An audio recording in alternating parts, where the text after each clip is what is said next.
تو پاکستان میں کوئی غریب نہ رہتا۔ غربت کو وہ ختم کر دینا چاہتے تھے۔ غریبوں کا دکھ سن کر بے چین ہو جاتے تھے۔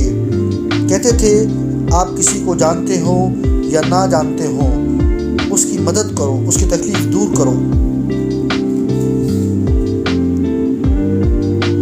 جس رات مارشل لا لگایا میں ادھر ہی تھا، اسی گھر میں ساتھ ہی اپنے کوارٹر میں چلا گیا تھا۔ فون کر کے وہاں سے مجھے بلایا رات کو 11 بجے کے قریب۔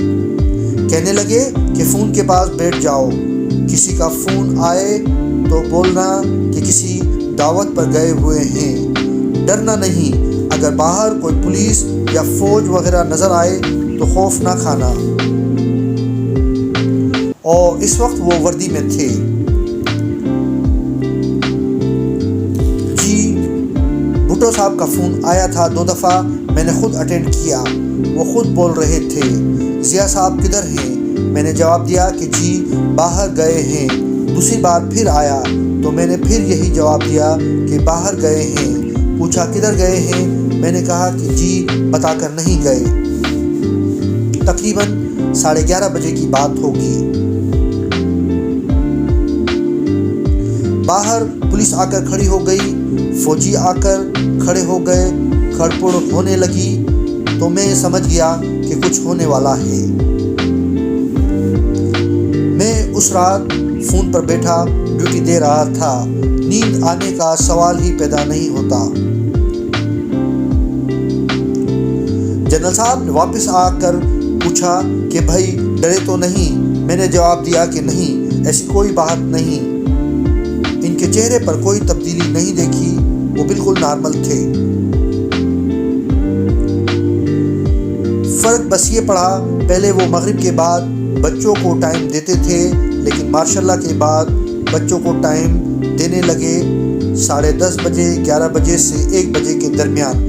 بس یہ فرق پڑا ان کی روٹین میں۔ بچوں کو وہ ٹائم ضرور دیتے تھے، خواہ آدھا گھنٹہ، خواہ 1 گھنٹہ، خواہ 1.5 گھنٹہ۔ رات کا کھانا قریباً اکٹھے کھاتے، بچوں کے ساتھ دعوت میں جاتے تو وہاں سے کم کھا کر آتے، تھوڑا بہت گھر میں ضرور کھاتے تھے۔ کھانا نہیں تو فروٹ ہی کھا لیتے بچوں کے ساتھ بیٹھ کر۔ گرمیوں میں آلو بخارا تو بے حساب پسند تھا، جس میں موٹا آلو بخارا ہوتا بہت خوش ہو کر کھاتے۔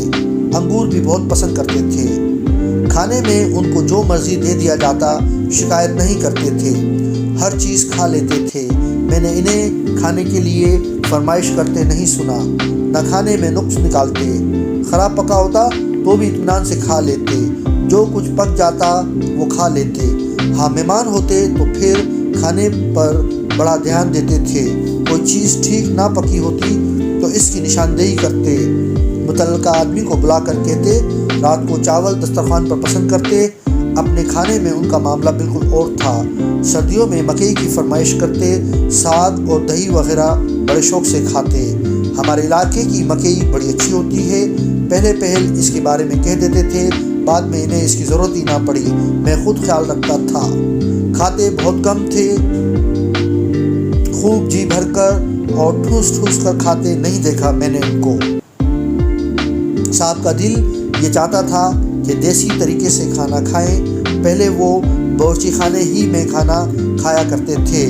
باورچی خانہ بنایا ہی اسی طرح تھا کہ اس میں بیٹھ کر کھانا کھایا جا سکے۔ بیگم صاحبہ پھلکے پکاتی یا میں پکاتا یا کوئی اور پکاتا، صاحب وہاں بیٹھ کر کھاتے۔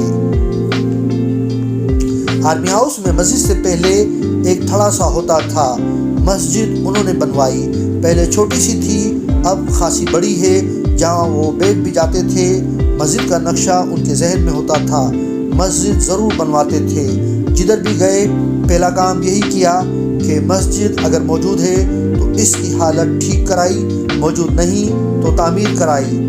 دوروں میں جہاں بھی گئے مسجد کے لیے کچھ نہ کچھ ضرور کیا۔